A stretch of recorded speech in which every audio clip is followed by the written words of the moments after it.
Hello dear students, welcome back to Macsveda. Now let us start with the next chapter, triangles. Types of triangles. Triangles can be classified on the basis of sides. A triangle in which all the three sides are equal is called equilateral triangle. A triangle in which two sides are equal is called isosceles triangle. And a triangle in which all the three sides are different, that is, no two sides are equal, is called scalene triangle. Triangles can also be classified on the basis of angles.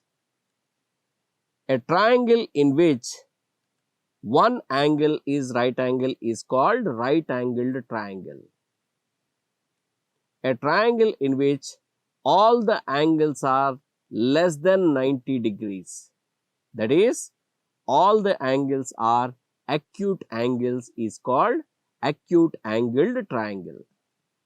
A triangle in which one of the angle is greater than 90 degrees, that is, one angle is obtuse angle, is called obtuse angled triangle.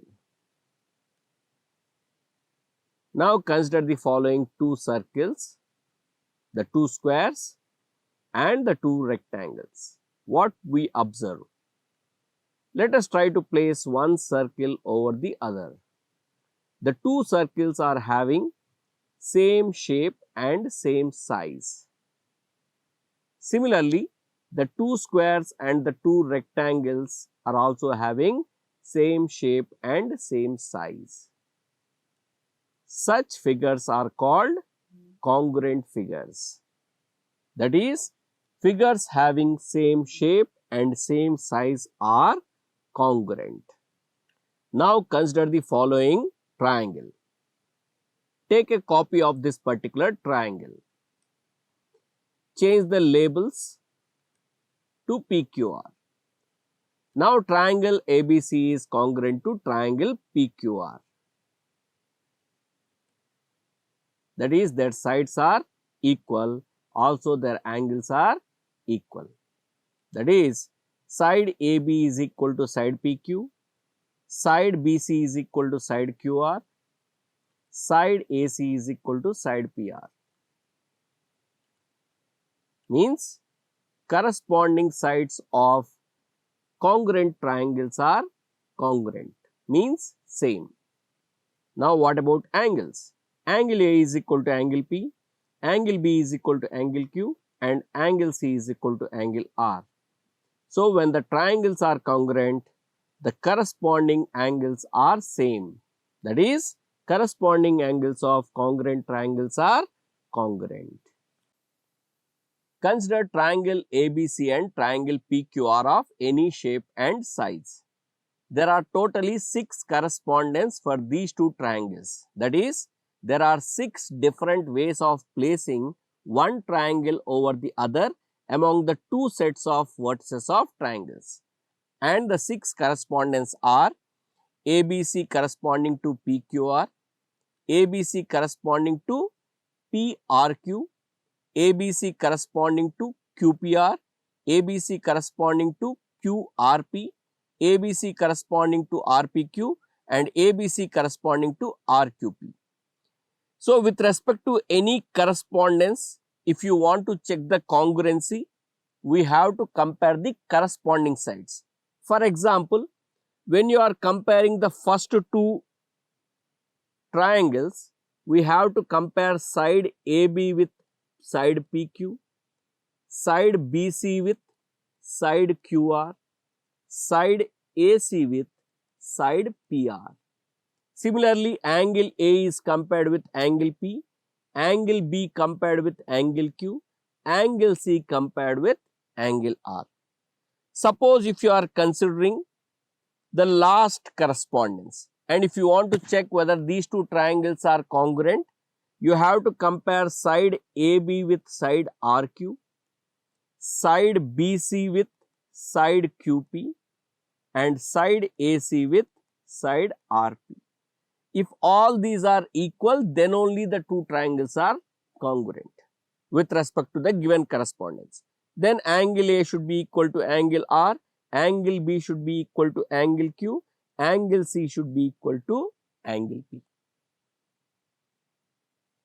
Now consider the following two triangles. Now you want to check whether these two triangles are congruent or not. So consider the correspondence.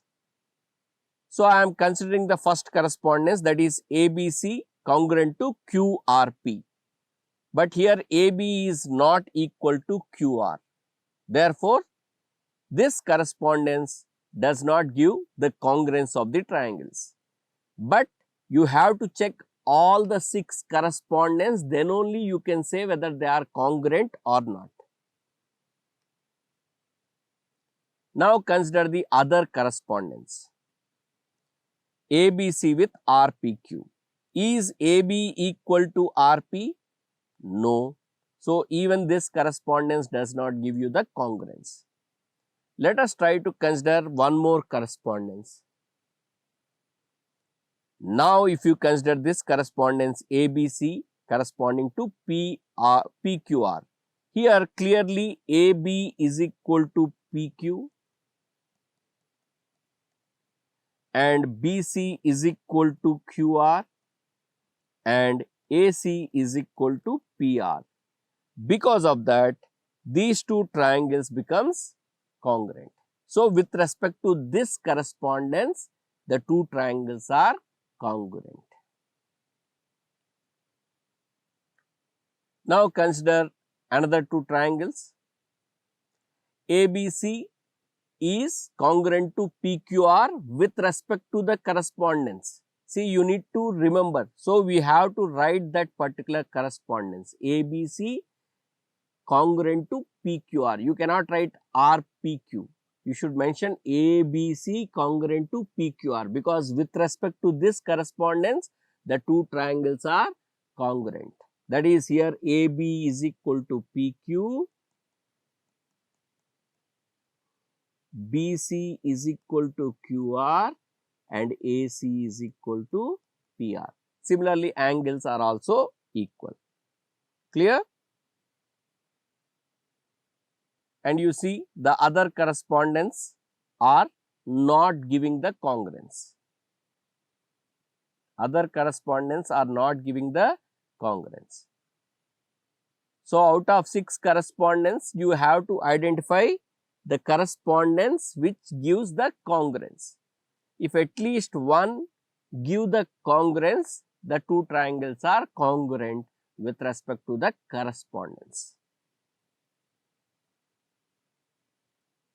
So out of all the 6, this is the correspondence which makes the two triangles congruent. We observe that triangle ABC and triangle PQ are congruent for the correspondence ABC PQR. That is, if you place PQR triangle over ABC, the two triangles are congruent. So we write triangle ABC is congruent to triangle PQR. Here AB is equal to PQ, BC is equal to QR and AC is equal to PR. You cannot say AB is equal to PR here. Please note that. So correspondence is very important with respect to congruence. Consider two equilateral triangles, triangle ABC and triangle PQR. They are equilateral triangles. Equilateral triangles means a triangle in which all the 3 sides are equal. So ABC is an equilateral triangle, PQR is also equilateral triangle. So let us assume that the side of each triangle is 6 centimeters. Now you consider any correspondence, ABC PQR, it is valid.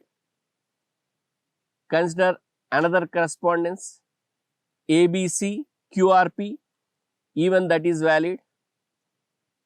You consider another correspondence, ABC with RPQ, that is also valid. You consider another correspondence, okay, by flipping it. ABCPRQ, that is also valid. ABCRQP, that is also valid. And ABCQPR, that is also valid. So, two equilateral triangles of same size are congruent for all 6 correspondences. For all the 6 correspondence, 2 equilateral triangles are congruent. So, you can match any side with any other side of this second triangle. This is very interesting property. Sufficient conditions for congruence of 2 triangles. We know that 6 conditions, that is 3 pairs of sides and 3 pairs of angles are required to determine the congruency of 2 triangles. That is 3 corresponding sides must be equal and 3 corresponding angles must be equal. Do we really need all the 6 conditions? The answer is no. Out of 6 conditions, only 3 conditions, of course, if properly chosen, are sufficient for determining the congruency of 2 triangles. When these 3 conditions are satisfied, then the other 3 automatically get satisfied, hence the triangle become congruent. These sufficient conditions will be referred to as tests of congruence of triangles. So, in the next video, we start with tests of congruence of triangles.